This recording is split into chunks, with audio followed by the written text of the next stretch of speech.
Hey guys, welcome back to the doremicom channel. I am not a huge, hey, let's do a bunch of unboxing videos, but I wanted to go ahead and go over everything that that was purchased at GenCon 2015, because I think there are some unboxing worthiness over here. So we're going to jump right to it. Basically, over here you have the entire Infinity stuff that was purchased, and this is a kind of a not quite exact representation, considering I went ahead and bought 3 of these sets, but the other 2 have already been shipped off to those people that will be receiving those. So the USAriadna box, though, definitely I think deserves an unboxing, and so we're going to go through that as soon as we go through the rest of everything that's here. Also, at the Corvus Belli booth this year was Arsenal, and finally got my set of silhouettes, as well as an updated N3 template set. With the USAriadna box, I also got the GenCon specific Van Zandt sculpt. So it was a very heavy Infinity purchase this year, and it was fantastic. But let's talk about some of the other things, and then we'll get back to the unboxing of the USAriadna box. Another vendor located very close to the Infinity booth was GCT, who makes the game Bushido. And I went ahead and picked up the Tengu Dissension faction, brand new. Basically, I believe the first time anyone could pick any of that up was at this year's Gen Con. And I'm going to go ahead, you're going to be seeing some images somewhere in here where you can kind of see what they look like assembled and painted. The Bushido game is played on a 2x2 board, and metal miniatures, pretty nice sculpts. Specifically the Tengu Dissension are a bunch of bird people, and I think I've decided on what the color scheme is going to be, and that is I'm going to follow the color scheme of the I can't remember her name, but she was in the He-Man cartoon. You'll see a little image nearby. I think that's going to be the color scheme I'm going to go for with these guys. And these will represent the first miniatures that I've painted for myself, jumping back slightly into the hobby and really more from I want to test out the airbrush that I got. And I've never used an airbrush before, so I don't really know what the quality is going to be like, but I'm going to be painting these miniatures up. The USAriadna box is actually going out to Dennis Gates, who has painted a ton of my Infinity miniatures, and that guy just rocks. So if you guys want to see the quality of his work, I'm actually going to hold off and show you the resulting paint job that comes back from the USAriadna guys. So the last thing I wanted to go over is this game by AEG, and it's called Love Letter. It's really funny. I was in the process of playing a tabletop war game, and all of a sudden I saw off in the distance they were demoing Love Letters, and I kind of remarked, that's kind of a silly name for a game. And the guy I was playing just literally stopped everything, goes, "You haven't played Love Letters? Go play it now." And I honestly couldn't tell if he was being sarcastic or not, so I rolled for initiative, and he kind of picked up my dice and he said, "I'm not kidding. We will leave everything as is. Go play." And I did, and I'm really glad I did. 16 card game. Gameplay is incredibly fast. We're actually going to review this in more detail in a future episode as well, so I'm not going to dive too much into it, but basically at Gen Con, when you purchased anything from AEG, which included this, they gave you Love Letter for free, or at least when I went there. So without further ado, we're going to go back through and do a deeper dive into the unboxing of the USAriadna box. And guys, seriously, this is fantastic. I want to show you guys what's in it. But I know there's going to be a comparison, especially if you've seen the Operation Ice Storm video. And quite honestly, if you're a new player, I would actually recommend Operation Ice Storm before this one, only because the rule book that comes in both of them, okay, with Operation Ice Storm, it actually knows what you and your opponent will be bringing, since it's a 2-player starter box, and it stair steps you through the rules a lot cleaner. This one tries to do that, but you only have one faction, so it doesn't know who you're going to be playing against. Again, we'll show a little bit about that, but that's the reason why for brand new players, if I had a choice, I would say stick with Operation Ice Storm. The 2-player concept of it is fantastic. That being said, the miniatures that typically come with Operation Ice Storm, these bigger models, typically from Corvus Belli, cost way more. I mean, because I can envision the biker coming in a $50 box, and the canine unit effectively, because you have the Marine who's a what is it called? Actually, it's called the Devil Dog team. So you have the Devil Dog and the Antipode canine effectively unit, and those I would imagine would come in a box and probably be around $60, and then you would have your starter set that's about $60. So from a cost perspective, I kind of feel like this is a slightly better deal, not by much, but a little bit, than Operation Ice Storm. Way better than getting these individually, especially if you don't have terrain and dice and markers and tokens and whatnot. Then this is a huge deal. But I'm saying for a new player, because the book is able to understand that you're going to be playing Pano versus Nomads, and granted, I am making the assumption that you're not going to get the Operation Ice Storm, and then your buddy's going to get something else, and so you're never playing with the same units. That is really nice from the standpoint of trying to keep the missions semi-balanced as you're learning the rules. But let's go ahead and break this puppy open. This is the GenCon Exclusive, so you're going to have, in addition to all the miniatures that you see on the side of the box, the 3 larger units, as well as effectively what will probably end up being the new U.S. Army sectorial starter box here. You also, if this, it's no longer a sticker, it's actually printed on here, but if you have this box will also contain the biker dismounted. This is kind of important for those missions where you have to go in through doors and your bike won't fit in order to claim an objective. Bikers can dismount in order to get through those smaller doors.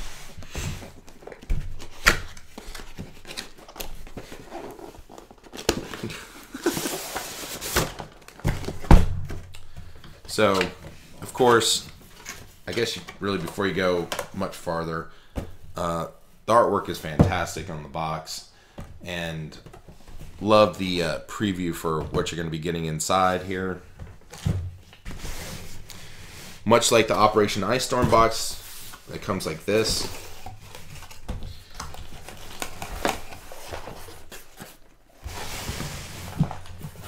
You have 2 boxes of miniatures. This one will be your individual human-sized units, and this one actually is just the Devil Dog team. The biker unit is actually bagged separately inside the box, as well as the dismounted biker.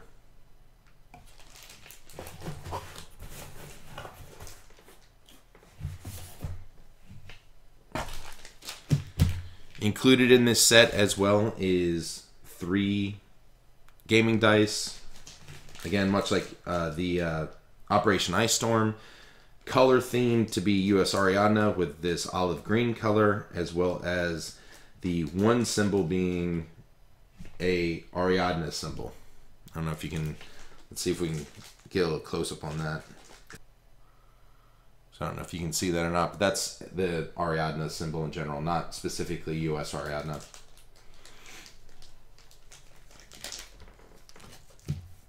And I want to apologize if I'm skimming past the models. The reason I'm doing so is that the silver models really never show up incredibly well, and I'd much rather just show you those models after I get them back from Dennis, assembled and painted. All right.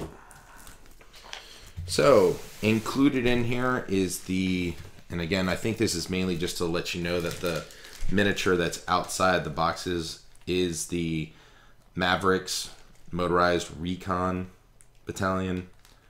So, and maybe at the time that they did this printing, this spec sheet didn't exist out on the Infinity Army. So also included in this set is the Navajo Outpost pack, which is very much like the terrain that comes with Operation Ice Storm, except it's themed with USAriadna symbols. And so it comes with a playmat as well as 4 larger buildings and 6 crates. It's quite a bit of terrain. It's really nice. I'm going to make the same suggestion that I did with Operation Ice Storm, and that is that inside the boxes, or inside the larger pieces of terrain, you can actually fit this size cardboard box. This is the standard size box for most boxed miniatures by Corvus Belli. They will fit inside the bigger pieces of terrain. And I will say, first off, definitely use this because this will give all sorts of support to the terrain. But secondarily, glue some washers, or have like a couple strips of paper with washers, put a couple into these boxes, as well as for the shipping containers. Let's go ahead and take a look at one of the shipping containers. What I did with the shipping containers that came with Operation Ice Storm is that I found out the width here, cut out a sheet of paper, and it was actually cardstock, and then I glued washers into it. So then when you fold this up, right before you close it up for good,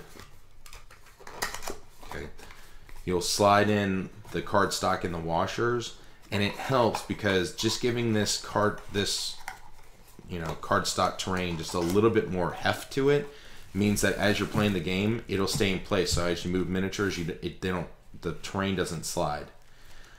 And again, you'll be able to stick like just 2 washers in there. It's just enough. And if the bigger pieces of terrain have this cardboard box supporting it, the fact that this has a little bit additional weight to it because of the washers, it's not going to be a big deal. It's not going to fall through. Okay. So like I said, comes with 6 of these. They assemble incredibly fast. The larger buildings assemble incredibly fast when you are using the boxes as an insert. So just to prove my point, let's go ahead and show it how it's done.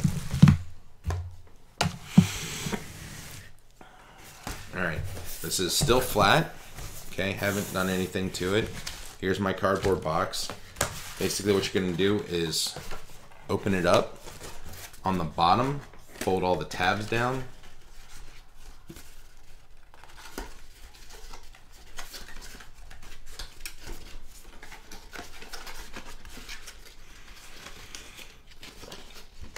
This will allow the terrain to effectively sit upright because you folded those pieces down. Then you're going to put the box directly inside. Now, hold on. Before I put the box inside, fold these tabs down. And fold them all the way down. Okay. Then you're going to slide the box inside. Next, and the last kind of final piece is you're going to fold this down, and then there's one more kind of bend point right there. You're going to fold these down.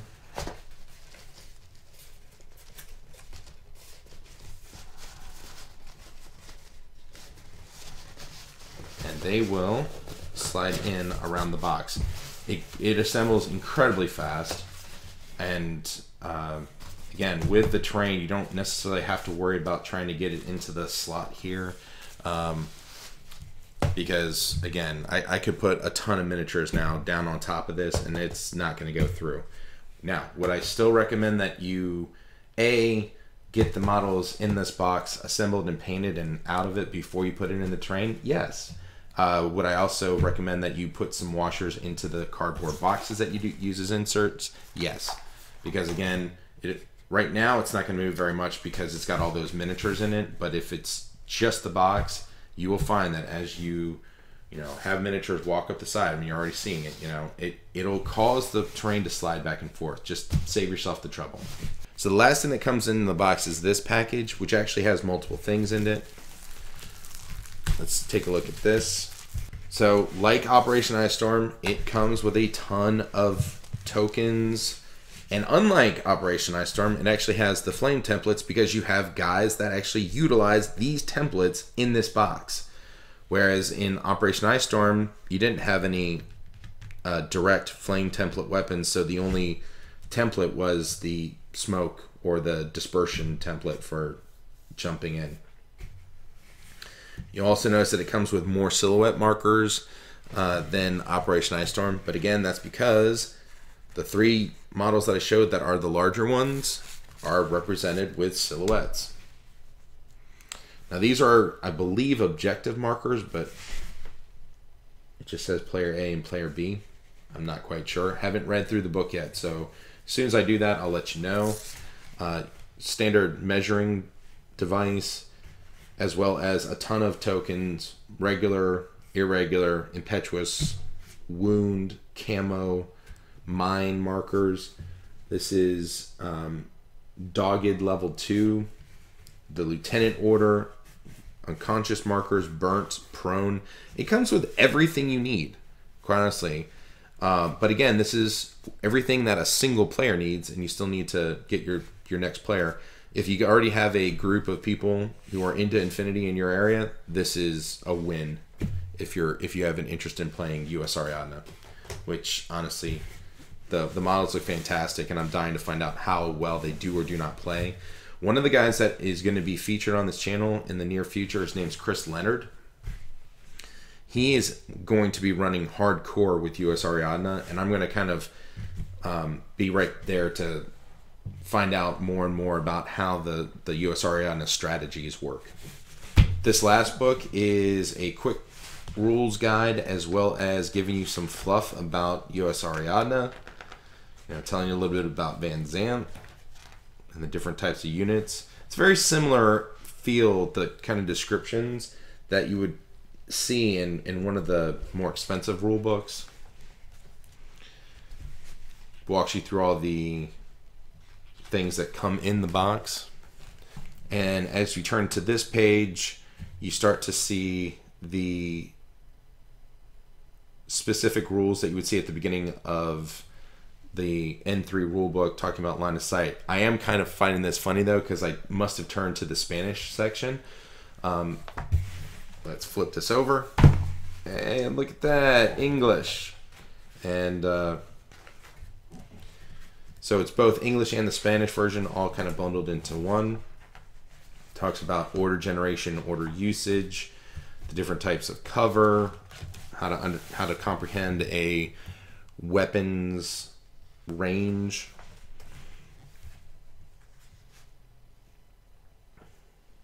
Information for all of the associated units, and maybe that's where, maybe that is the reason why they have this printout. I wonder if there's a difference. You know what it is? It is, and it's that the English version for this particular unit is showing movement in centimeters instead of inches. That is probably the only thing that's different. And now we get into a series of missions. Again, fantastic that they've actually taken the time to make USAriadna kind of specific missions designed around the USAriadna terrain. But again, if I'm a new player, I might not know how to counterbalance with the right number of opposing units. That's why you use the army builder.